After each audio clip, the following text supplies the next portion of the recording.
cozy. It's all gonna be worth it. Hello everyone. It's another week. We're in a different position of the same bed because I wanted to have a little slumber party chat with you guys about Bumble BFF. So I've been out of the dating game for a long time. I've almost never used dating apps, but I have used Bumble BFF before. So Bumble, if you don't know, is a dating platform very similar to Tinder. It was made by someone who left Tinder because of a toxic work environment and sexism and all that. The initial premise is like, it's where women text first. But they also introduced these other services, Bumble BFF, which is for making friends, and then Bumble Biz, which is for networking. Bumble BFF, I have had some success with, and I do have a good friend who I made through Bumble BFF and am still friends with a couple years later. A lot of people on Bumble BFF being like, no one ever responds here, or like, I'm convinced no one actually uses this app. And that's not true. I talk to people on there a lot, and I wanted to give you guys some tips that I have as someone who has had some success and definitely has a lot of conversations on this app, so that you can use it to try and find some friends in your area. We're going to start at the profile building process, and then I'll talk a little bit about swiping, and then we'll talk through messaging.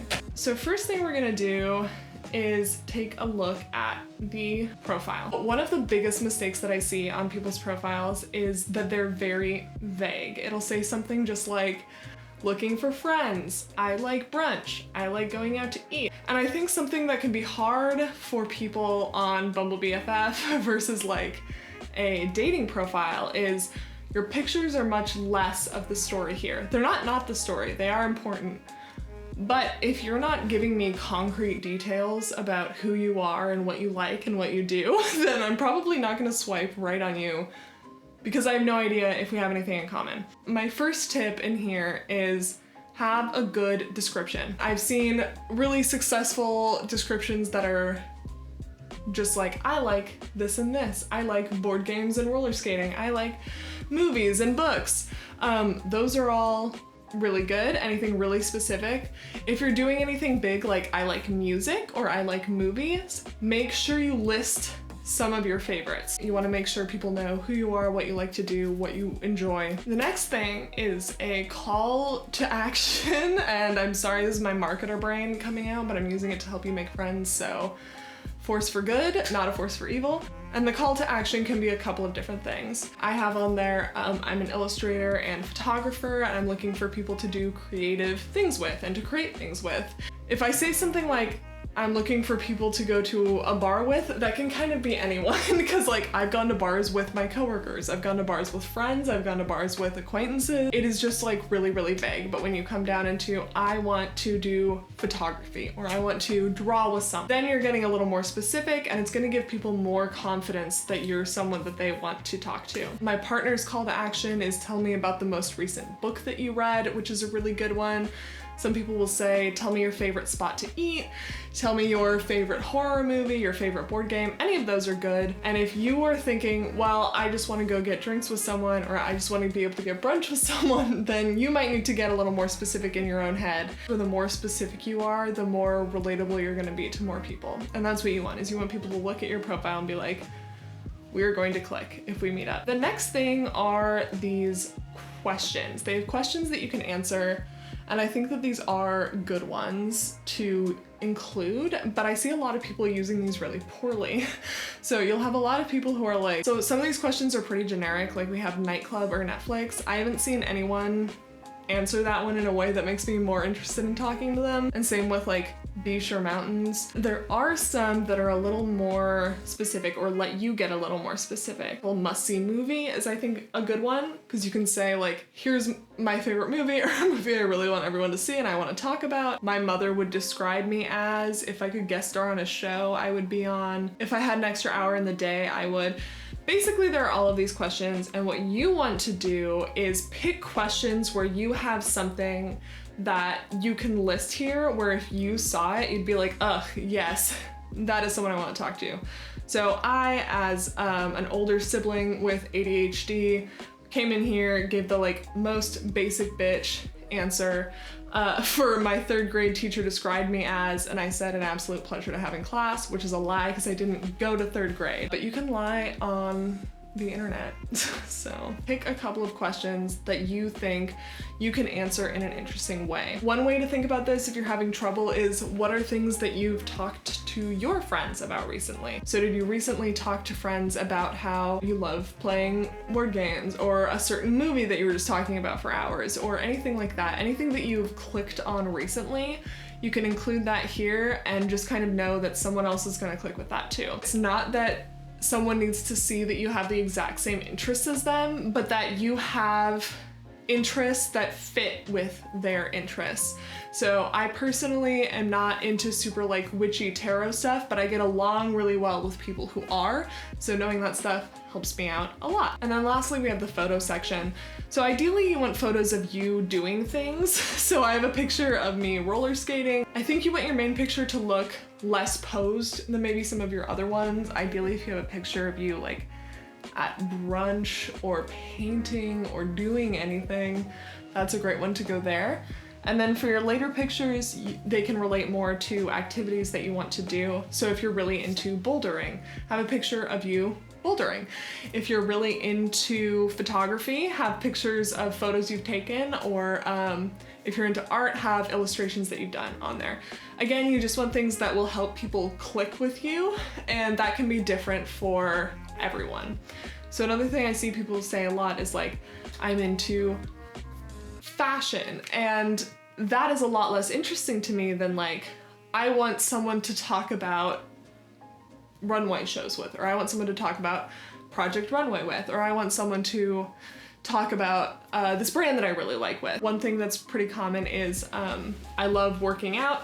Again, very vague. If you're looking for a gym buddy, try and say things a little more along the lines of like, I love doing yoga, but I would rather have someone to go with who I could hang out with after, or like, I do weightlifting and I'm looking for more women to weightlift with me in the gym, blah, blah, blah. You just want to be specific wherever possible, and you want your pictures, description, and questions to all point to specifics about you, because the more specific it is, the more interesting it is, and the more likely people are going to swipe right. When I am swiping, the key things that I look for are you queer or left-leaning? Are you artistic in some way? Do you like movies or books? These are kind of the core things. And then I also like finding people who have similar activities to what I like to do, like photography and roller skating. So if any of those things are mentioned, I'll usually swipe right. I don't specifically look for people who have like similar values to me, but I do tend to swipe left on anyone who talks a lot about being ambitious, or talks about like wanting to be motivated to like do, I don't know, just kind of the like hustle culture area I tend to avoid. The most like classic Bumble BFF profile is gonna be like looking for some girlies to go to brunch with, drink wine, do a yoga class, and hang out by the river. That's like the typical Austin Bumble BFF profile, and I'm not sure if that's the same in the dating world, but those I'm almost always gonna avoid unless I see something else where I'm like, okay, we click on this thing, because I and everyone else in the world like brunch. And so like, if you say that you like brunch, there is no more of a chance that we will have anything to talk about than if you don't. And I would say the same is kind of true for things like The Office and really, really universally beloved staples.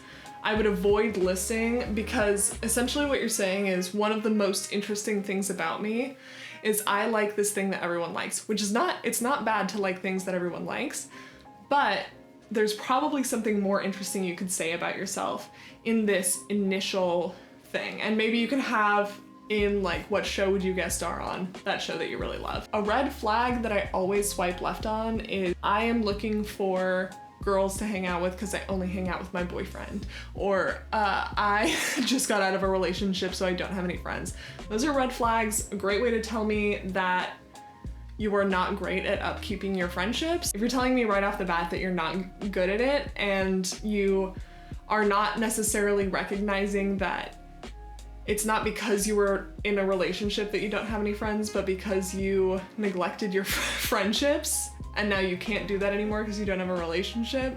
If that's where you are, you want to be really honest with yourself, but then figure out like, all right, what do I actually want friends for? Because if you just say to people, I want friends because I have no one to hang out with, probably not gonna want to hang out with you either. Again, I look for the same things that I have in my profile, so I want specifics, I want shows I can talk to you about, I want books I can talk to you about, and I don't want you to be someone who I feel like is just kind of looking for people to spend time with when your boyfriend's out of town. A lot of people you'll swipe left on, it's not because they have a bad profile, it's just because you're not compatible. So the best thing you can do is try to find people who are compatible and try to make it as clear as possible that you are compatible with people who you think you're compatible with. So the last thing we're gonna talk about is messaging. So something I've seen a lot is people being like, why does no one message on here? Like, I've tried this before and not had any luck. If you don't have anything specific in your profile, and I just happen to get the vibe that we would get along, even if I swipe right, I'm not gonna message you because I don't have anything to say to you. So it will be on you to say something to me. And so what you can do is put yourself in a position where people will want to start conversations with you about whatever kind of niche interests you have or thing you like to do. Again, you can literally say anything that you like or enjoy. When you match with someone, about half of the time, at least, you want to send the first message. And this is because it's very easy to get caught in a trap of matching with a bunch of people and then never messaging them. And so I think that it's best to, whenever possible, send the first message. And do not send the first message just like, hi, or how's it going? Send a message like, hi, what board games do you like? Hi, I see that you like roller skating. Where do you like to skate in town? When I get a really vague message, like just like, hi, or how's it going? I have no way to respond to that. And so those are the conversations that get left on red for me because I'm just like, I don't know what to say to this, especially if you say hi and you don't have anything in your profile for me to latch onto. So the same thing is kind of true for this as it is for everything else. You just want to be specific, ask someone a very direct question. What creative things do you like to do? What TV shows are you watching right now? Anything like that. Or you could tell them something about their profile. But asking a question is always good because it means that you're giving the person something to respond to. You want to pretty early set up a time to hang out, either virtually or if you're both vaccinated, you can find a way to do it safely depending on your area and everything. Specifically say, would you want to hang out to go to this museum? Or would you want to grab coffee? Would you want to draw together? Would you want to do a photo shoot together? Would you want to have a game night? Set a specific thing like that, and then you should set the time. Most people are bad at setting up first meetings and really setting up times to hang out with their friends at all. So this can be a great practice ground for you to get better at it because it's a very, very valuable skill and your friends will love it if you have that skill, because most people don't. I think that that's pretty much it. It's kind of basic advice, but I just see it all the time. I so often see people who just won't tell me a single thing that they like or do, and I know that writing a bio is hard, but truly just dig down into your brain and find like 3 things that you enjoy that you think you could talk to someone about. And ideally, a couple of these things are a little more unusual, not because it means that they're better, but because it means that someone has a better idea of who you are based on if you like those things. Since almost everyone likes The Office, if you tell me you like The Office, I don't know anything about you. But if you say that you like Crazy Ex-Girlfriend, that's a show a lot fewer people know about, and it tells me a lot more about the kinds of things you enjoy and whether or not we'll get along. Be specific and make the first move. That is all I have for you. I hope you guys, make some friends. I don't know if anyone's gonna watch this video, but it's just something I've been thinking about this week. So I hope you all enjoyed. I will talk to you guys next week. I hope you have a good one. Bye.